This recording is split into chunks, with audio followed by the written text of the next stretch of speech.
loaves are shaped, and now that means we're ready for the final proof. So the proof is still a time of fermentation, but we call it the proof to distinguish it from the other periods of fermentation, namely the bulk fermentation. So if it was, normally we would have done this process at the very end of our bulk fermentation, which should have been about 4 to 6 hours from the time you add the starter to the dough. And then normally I recommend letting these sit out for 30 minutes and then covering them very loosely and putting them in the fridge overnight. As discussed, since my bread already spent the night in the fridge, I'm just going to cover them loosely and let them sit out to proof for however long it takes. The dough's still cold from the fridge, so it is going to take some time for it to warm up and have the yeast get going again.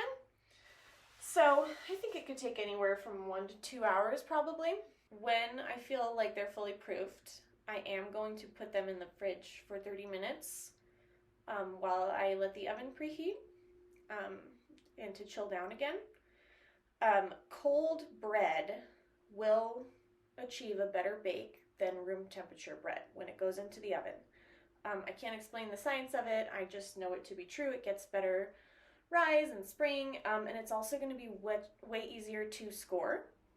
The cold dough is just firmer than the room temperature dough, so you can get a nicer score. So the loaves have been proofing at room temperature for 2 hours at this point. They're increasing in volume a little bit, and I can see the bubbles starting to come up again, but the dough's still pretty cold to the touch, so I think that it could use some more time at room temperature to warm up and proof some more. And since it's midday again and the sun's right in my kitchen, I'm actually going to leave them right in the sunny spot now, because now that the loaves are proofing, I do want them in a nice warm spot. When I was in bulk fermentation, I wanted to keep the fermentation slow and constant and managed. But for the final proof, it does help to move things along to have a slightly warmer environment if it's available to you.